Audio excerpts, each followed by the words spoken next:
Assalamualaikum warahmatullahi wabarakatuh. Ketemu saya kembali ya dengan channel kesayangan kita, YouTube channel. Sekarang saya akan menayangkan dan kita dengarkan ya gimana eh, tanggapan dari Kiai Ubaidillah ya. Kiai Ubaidillah dan Dr. Sugeng terkait selama ini polemik nasab yang masih bergulir dia. Oke, kita akan tanyakan videonya. Membongkar pembelokan sejarah. Pertanyaannya, apakah negara perlu terlibat dalam diskursus ini? Jawaban singkat saya, sangat amat perlu, Mas. Mengapa? Karena negara itu punya 5 kewajiban yang betul-betul harus dilaksanakan. Dan itu juga harapan para ulama-ulama NU. Mengapa perlu negara yang dipimpin oleh seorang pemerintah yang kuat dan penuh wibawa, yang bisa mengendalikan sistem dalam kehidupan berbangsa dan bernegara ini. Itu karena harapan kiai-kiai kita di lingkungan Nahdlatul Ulama di awal pendirian NU atau kiai-kiai kita sebelum dan sesudah berdirinya NU, itu harapannya pada negara karena memang supaya negara itu menjalankan 5 fungsi dalam tradisi kita. Fungsi pertama adalah menjaga agama. Agama itu bagaimana tiap pengikut agama itu punya ruang kebebasan untuk menjalankan agamanya masing-masing. Sehingga masing-masing pemeluk agama itu tidak saling bertikai atas nama kebenarannya masing-masing. Tetapi bagaimana pemeluk agama itu bisa melaksanakan agamanya sesuai dengan keyakinan dan kepercayaannya sebagai warga negara yang punya hak untuk bisa mengekspresikan keyakinan dan kepercayaannya dalam menjalankan keberagamaannya masing-masing. Karena agama memang mengatur kebaikan, mengajarkan keutamaan dan kebenaran. Tapi kalau tidak dikendalikan oleh negara, potensi konflik antar agama itu tinggi. Jangankan potensi konflik antar agama, sesama umat beragama, itu kalau tidak ada negara, itu bisa konflik. Oh ini, kalau nggak ada negara, nggak ada pelerainya, oh itu Habib-Habib bisa marah itu. Wong ada negara aja mereka suka mempersekusi, ada negara aja di bulan Ramadan suka melakukan sweeping terhadap ibu-ibu yang dagang dulu, sekarang nggak ketemukan itu. Karena kelihatannya sudah pada tobat itu, Habib-Habib yang di FPI itu. Ramadan kemarin nggak saya dengar sweepingnya. Orang bekerja baik-baik pada disweepingi begitu. Oh itu kalau nggak ada negara lebih brutal lagi itu Habib-Habib yang di FPI itu, Mas. Notabene sesama umat beragama Islam, Mas. Hanya bicara nasab, oh bisa mempersekusi mereka. Nah, apalagi saat itu mereka seolah-olah masih memiliki nasab sah sebagai keturunan Nabi.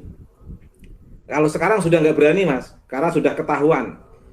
Nah, dari 3 sisi, baik sisi literatur, sisi DNA maupun sisi filologi, dan sisi sejarah, sudah nggak berani mempersekusi orang atas nama cucu Nabi dengan alasan menjaga marwah cucu Nabi. Tidak bisa, mereka juga bukan cucu Nabi, masa mengaku-ngaku cucu Nabi. Malah kena kasus hukum itu nanti. Tapi pada prinsipnya menjaga agama ini itu nggak bisa dilakukan oleh pemeluk masing-masing agama. Butuh negara, Mas, yang dipimpin oleh seorang pemimpin dalam pemerintahan yang kuat. Itu. Jadi menjaga agama ini, melaksanakan ajaran agama, tentu itu kewajiban bagi masing-masing pemeluk. Tapi menjembatani kemungkinan terjadinya konflik, itu tugas penguasa, Mas. Kewajiban penguasa yang memiliki keragaman budaya, keragaman keyakinan dari warga negara ini. Itu negara punya kewenangan di sana Nah, yang kedua, hifdzul akal, menjaga akal. Menjaga akal ini bisa melalui pendidikan, Mas. Nah, negara punya kewajiban untuk meningkatkan kualitas atau mutu pendidikan, Mas. Baik lembaga yang negeri maupun yang swasta. Jadi mempotensikan akal itu tidak hanya transfer of knowledge saja, memberikan pengetahuan, tapi juga memberikan ruang-ruang fasilitas yang memungkinkan untuk bisa dijadikan sebagai kawasan untuk mempotensikan akal pikiran, Mas. Nah, termasuk juga menjaga akal itu artinya juga menjaga segala potensi yang tumbuh dari akal. Karya riset ilmiah itu karya akal, Mas, yang harus dihargai. Ketika ada orang mempermasalahkan hasil riset yang notabene adalah sebagai sebuah karya dari sebuah pikiran manusia, oh itu negara boleh turun itu. Bahkan kalau bisa di negeri ini tuh muncul banyak karya, Mas, biar terjadi diskusi, perdebatan keilmuan, bukan perebutan siapa yang berkuasa mempersekusi. Wah itu jahiliyah itu, Mas. Siapa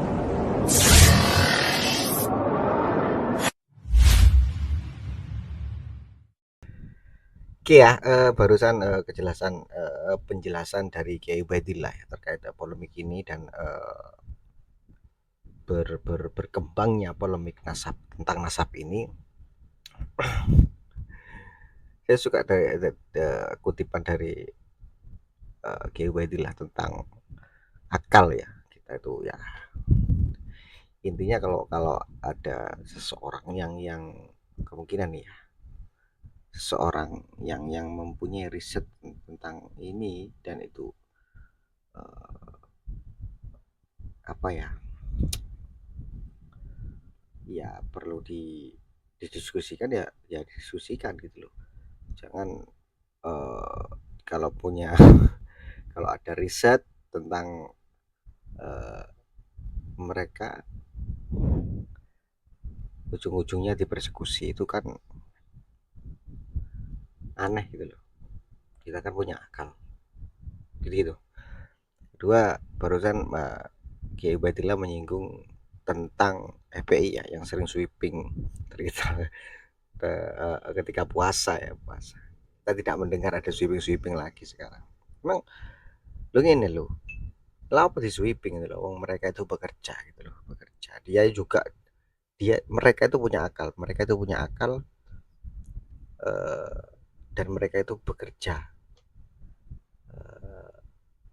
Gak apa di sweeping gitu loh. Mereka itu bisa menghargai tentang puasa, mereka itu bisa menghargai orang yang berpuasa gitu loh, dan menyajikan mak ya lah sintuku wong muslim, sintuku wong non muslim kan itu kadang apa ya, ya rezeki buat mereka gitu loh. Kenapa sih di sweeping, apa di sweeping kan lucu gitu loh. Lah ente iso waktu itu bisa nyweeping, bisa memberhentikan tapi ngei bondo, iki nyoh iki telung dino kon ndak usah buka iki duite, tak ganteni duit lah, ngono iku bener, iku. Tapi cuma ngamuk-ngamuk toh gak kayak duit ya percuma. Kita akan lanjutkan videonya ya. apa yang kuat maka dia yang berkuasa. Sistem persekusi itu kan sistem adu akal, adu kekuatan. Nah, tapi menjaga potensi akal itu artinya menjaga bagaimana di negara ini ada sebuah kawasan di seluruh lorong-lorong negeri ini, itu adalah kawasan yang memberikan kebebasan berpikir. Apalagi kalau pemikiran itu untuk membangun sebuah peradaban, kemanusiaan, pencerahan, pembebasan, seperti karya Kiai Imad. Jadi karya Kiai Imad itu harus dipandang sebagai sebuah refleksi pikiran yang harus dijaga oleh negara. Lembaga pendidikan boleh mengeluarkan para sarjana tingkat S1, S2, S3, Mas. Atau di situ ada profesor. Itu kan status, kalau saya istilahkan status pengantar, Mas. Jadi simbol akademik doktor, profesor itu kan simbol akademik, Mas. Tapi nilai akademik itu kan ilmu itu sendiri, Mas. Makanya kalau mengukur orang itu jangan lihat dari doktornya atau profesornya, tapi diukur dari potensi akalnya. Nah, kalau dokter tidak mau riset, ya sama aja. Lebih baik yang nggak dokter tapi mau riset. Atau profesor nggak mau riset, ya sama aja. Lebih baik tidak profesor mau riset. Atau sekaligus kritik saya untuk dunia akademik, lembaga perguruan tinggi kita ini kan banyak sejarawan, Mas. Tapi siapa yang peduli terhadap sejarah, terhadap pembelokan sejarah yang di situ akan meruntuhkan eksistensi bangsa yang dibangun dari perjuangan para leluhur ini yang akan dibelok-belokkan. Oh, ini kan sejarawan kita belum banyak berbicara tentang pembelokan sejarah kecuali Profesor siapa Banten itu, Mas, Anwar Gonggong atau iya Profesor Anwar Gonggong, itu luar biasa. Tapi kan munculnya Profesor Anwar Gonggong itu kan sekian persen dari banyak profesor di bidang sejarah yang pada bungkam, pada diam, tidak peduli. Ini kritik untuk dunia akademik. Sementara Kiai Imad yang tidak profesor sejarah betul-betul menemukan satu karya, boleh diremehkan temuan Kiai Imad itu. Tetapi berangkat dari temuan nasab ini itu bisa jadi acuan atau landasan orang untuk berani mengkritik tokoh-tokoh yang melakukan pembelokan sejarah. Karena kalau nasab mereka tidak diketahui palsu, mungkin banyak orang yang sungkan mengkritik para habaib itu, Mas. Karena memang tradisi dan kultur masyarakat kita itu sangat menghormati cucu Nabi. Kalau ada status cucu Nabi, salah apapun masyarakat kita ini, Mas, itu nggak banyak yang berani mengkritik. Tapi karena sudah... Nah, itu benar ya katanya. Menurut saya benar katanya Kiai Ubaidillah ini banyak akademik sejarah itu seolah-olah mendiamkan ketika sejarah itu dibelokkan, ketika seolah-olah itu ya. Tapi ketika Kiai Imad itu mempunyai riset dan tesis seperti ini gitu loh. Terus ya benar katanya Kiai Ubaidillah bahwa ya kultur kita itu menghargai duriannya Rasulullah gitu loh. Jadi tidak berani. Nah, sekarang kan orang-orang itu berani mengkritisi ketika nasab mereka itu ternyata katanya batal. Berani mengkritisi, berani keluar. Berapa makam sekarang, berapa makam yang dibelokkan sejarahnya, itu banyak itu. Kemarin saya sudah tanyakan di Probolinggo. Untung aja aktivis Probolinggo, kalau tidak salah Cak Eko itu masih menjaga di Probolinggo. Gitu. Banyak lagi yang lainnya kayaknya gitu yang sudah ya terindikasi dibelokkan lah gitu loh. Ini kritis untuk sejarawan yang diam ketika sejarah-sejarah kita terindikasi ya, diduga dibelokkan oleh oknum-oknum yang tidak bertanggung jawab untuk membelokkan asli sejarah Nusantara. Oke, kita akan lanjutkan videonya.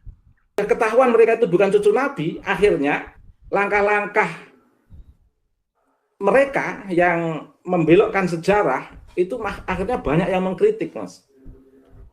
Ini salah satu karya, bolehlah diskusi nasab itu diskusi yang sangat sepele, tapi dampaknya luar biasa. Dampaknya luar biasa. Sampai makanya saya itu mentertawakan orang yang mengejek Kiai Imad, dia bukan dokter, dia bukan profesor. Itu saya mentertawakan dia yang mentertawakan itu, yang mengejek itu. Mengapa? Ada sebuah riset ilmiah, ada sebuah riset yang bisa dipertanggungjawabkan dari segi data dan metodologi, direndahkan. Orang-orang yang notabene katanya punya gelar dokter atau punya gelar profesor. Pertanyaannya, apa arti gelar dokter, apa arti gelar profesor kalau tidak mau riset? Atau apa arti gelar dokter atau profesor di bidang sejarah, di bidang Islamic Studies, kalau membiarkan peradaban Islam ini runtuh, propos. Nah, saya lebih menghargai Kiai Imad yang memiliki satu temuan yang memperkuat sejarah peradaban Islam. Sehingga sejarah peradaban Islam ini tidak terhegemoni oleh kelompok-kelompok yang mengaku cucu Nabi, sementara mereka melakukan kedustaan dan membuat umat tidak cerdas, tidak terpotensikan akalnya. Kalau istilah Tempo, yang digugat Tempo kalau mau digugat, terjadi perbudakan spiritual. Ini kan pembodohan, memasung akal pikiran. Ini negara harus bertindak. Karena langkah-langkah yang memasung pikiran itu sama halnya memperbodoh rakyat, memperbodoh masyarakat, memperbodoh anak bangsa. Negara yang punya anak bangsa mau diperbodoh harus bergerak, Mas. Siapapun yang memasung anak bangsa untuk tidak cerdas, untuk tidak bisa reflektif melakukan merefleksikan riset dan penelitiannya, oh itu harus segera turun tangan. Makanya kalau ada pengadilan antara Mbak Alawi dengan Kiai Imad, Mbak Alawi merasa direndahkan risetnya Kiai Imad, kemudian negara memenangkan Mbak Alawi, ini negara, istilah saya kalau ini betul-betul terjadi, tolol negara. Mengapa? Ini karya ilmiah, misalnya. Dan sama dengan saya itu apa Wedilah itu sama dengan saya. Saya cenderung ke tesis Kiai Imad ya, karena apa? ketika tesis Kiai Imad itu muncul, ketika tesis Kiai Imad itu digaungkan gitu loh, banyak orang-orang itu berani untuk mengkritisi ya, bukan tidak menghargai, mengkritisi gitu loh, hal-hal yang menurut mereka itu tidak patut dan tidak pantas untuk dilakukan atau dibicarakan gitu. Karena mereka itu mengaku-ngaku cucunya Kanjeng Nabi gitu. Nah, selama ini kita itu terdoktrin terdoktrin lah, kita itu terpatri oleh orang atau orang-orangnya dulu ya, terkait cucunya Rasulullah gitu loh. Nah, menurut saya tesis Kiai Imad ini bukan untuk menang-menangan atau pembenaran, bukan ya. Tapi menurut saya tesis Kiai Imad ini dampaknya itu besar, dan doktrin yang selama ini mereka atau oknum-oknum yang suka mendoktrinnya mengatasnamakan cucu Nabi ya, sekarang itu mentah di orang-orang itu loh, di masyarakat itu. Karena apa? Karena ya tesisnya Kiai Imad gitu. Sekarang katakanlah ada oknum yang dawir, sekarang kan dipertanyakan gitu loh. Katakanlah sekarang ada yang ngaku cucu Rasulullah, sekarang kan dipertanyakan mana buktinya, dari mana kan gitu. Sih bukan pembenaran menurut saya ini gitu loh. Ini membersihkan ketika ada oknum-oknum yang mengaku cucunya Rasulullah, itu membersihkan dari itu. Jadi jenenge Rasulullah itu bersih nih. Nggak pantas untuk mengaku cucu Rasulullah, tapi dilihat ahlaknya seperti itu. Jadi doktrin itu buyar, saiki ku buyar. Begitu. Bener. Ya, kita akan lanjut ya videonya ya. harusnya mengapresiasi, bahkan harusnya ada anggaran dari negara untuk memperbanyak oplah penerbitan tesis Kiai Imad. Sementara ini tidak ada apresiasi dari negara, malah negara cenderung membiarkan. Ini kritik saya untuk negara yang cenderung diem, yang notabene Kiai Imad tesisnya ini memberikan kontribusi kepada negara untuk membangun, untuk menguatkan pikiran anak bangsa, mencerdaskan, membebaskan, dan mencerahkan anak bangsa melalui riset ini. Sehingga apa? Perbudakan spiritual itu terbongkar. Sebelum ada tesis Kiai Imad, Tempo belum mengeluarkan berita tentang sistem perbudakan spiritual, Mas. Tapi begitu ada riset Kiai Imad, tentunya didukung oleh Dr. Sugeng, Karena kalau hanya riset KIMA tanpa didukung oleh Dr. Sugeng dari perspektif DNA, waktu yang Dr. Sugeng luangkan untuk memberikan pencerdasan edukasi pada masyarakat, ini jasa yang besar menurut saya. Seorang Dr. Sugeng yang punya kesibukan di BRIN masih menyisakan waktunya dipersembahkan untuk masyarakat, bagaimana duduk persoalan terkait dengan orang-orang yang mengaku cucu Nabi itu, yang istilah Tempo itu telah melakukan perbudakan spiritual, ini betul-betul terbongkar, biar masyarakat tercerahkan dan terbebaskan dari sistem perbudakan spiritual, istilah Tempo, lagi-lagi istilah Tempo ini, Mas. Sehingga Dr. Sugeng menurut saya yang perlu diapresiasi.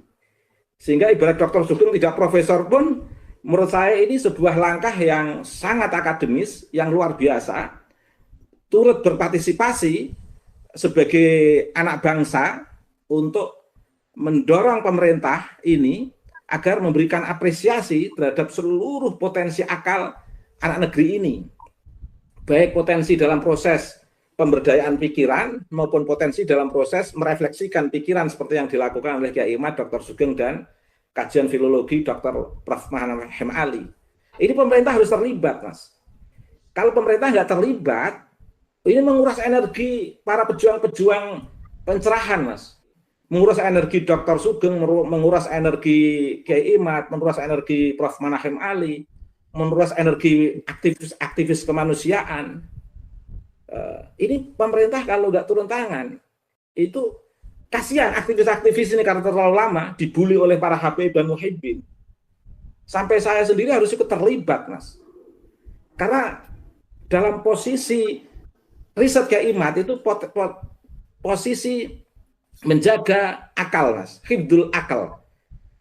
Pekerjaan keterlibatan Dr. Sugeng dalam edukasi kepada masyarakat, ini keterlibatan Dr. Sugeng dalam menjaga akal. Keterlibatan Prof. Mahathir Ali adalah keterlibatan dalam rangka menjaga akal. Ini harusnya negara memberikan penghargaan. Atau belum, saya nggak tahu. Tapi paling tidak negara juga punya kewajiban untuk turut andil bagaimana sama-sama menguatkan seluruh aktivis yang ingin anak negeri ini menjadi anak-anak yang cerdas, tidak dalam kooptasi sistem perbudakan spiritual. Ini, Mas. Kemudian yang ketiga, Mas ya, Hibduddin, Hibdul Akal, Hibdul Nasl, menjaga anak turun. Ya, jadi menjaga anak turun itu artinya apa? Menjaga nasab itu juga bagian daripada Hibdul Nasl, Mas. Lah makam-makam pada dibelokkan, KRT Sumodiningrat dibelokkan ke Bin Yahya, yang paling lucu membuat saya ketawa setiap ingat, Jenderal Sudirman diperebutkan oleh marga yang ada di Ba'alwi. Masa Jenderal Sudirman punya marga Bin Yahya, punya marga apa lagi itu? ini kan lucu sekali ini. Pahlawan kita memeras keringat, membanting tulang untuk anak negeri, untuk kemerdekaan bangsa, yang pada saat itu notabene Ba'alawi sedang jadi kenil-kenilnya Belanda, Mas. Sekarang tiba-tiba ingin mengakui Jenderal Sudirman, ini kan nggak lucu. Negara harus turut bicara ini. Ini kan bagian daripada Hibdun Nasl. Jangan hanya diserahkan pada keturunannya saja untuk menjaga harkat dan martabat kepahlawanan bangsa ini. Konsekuensi negara mengangkat Jenderal Sudirman sebagai pahlawan negara, konsekuensinya negara harus menjaga marwah Panglima Jenderal Sudirman ini. Asal usul harga diri Jenderal Sudirman ini jangan sampai dinasabkan kepada cucu-cucu kenil-kenil Belanda. Repot ini kalau itu terjadi, Mas. Harusnya negara tersinggung, bukan hanya cucunya yang tersinggung, negara harus tersinggung karena Jenderal Sudirman sudah menjadi pahlawan, Mas. Nah, ini Hibdun Nasl. Oke ya. Saya ini baru tahu dari informasi dari Kiai Ubaidillah ya, terindikasi bahwasanya makamnya Jenderal Sudirman seorang pahlawan ya di negara Republik Indonesia ini, Jenderal Sudirman, kita tahu ya. Nama besarnya Jenderal Sudirman ini kita sudah tahu ya, itu terindikasi ya mau direbutkan, katanya direbutkan oleh uh, salah satu marga di kalangan Mbak Alwi gitu. Ini menurut saya kalau seumpamanya terjadi hal seperti ini ya, maka dibelokkan atau secara dibelokkan seperti itu, ini terindikasi menurut saya ini adalah sistem yang mau uh, diduga ya, diduga ini yaitu uh, dengan dibungkus agama, perbudakan spiritual, dan kita secara tidak sadar, secara kita dibelokkan, dan uh, kita bisa dikuasai, negara kita bisa dikuasai. Lek jarine wong anu iku secara masif, sistematis, karena iku jarine wong-wong sing kuliah-kuliah anu seperti itu. Terstruktur, sistematif, masif kayak gitu katanya. Wah, ini sangat berbahaya sekali nih. Sangat berbahaya sekali. Makanya kita kita kita sebagai warga Indonesia, sebagai warga Nusantara, kita itu wajib untuk menjaga juga ya sejarah-sejarah di negara ini. Gitu. Oke ya. Jangan lupa subscribe, like, komen, dan share, bunyikan notifikasi loncengnya. Assalamualaikum warahmatullahi wabarakatuh. NKRI harga mati.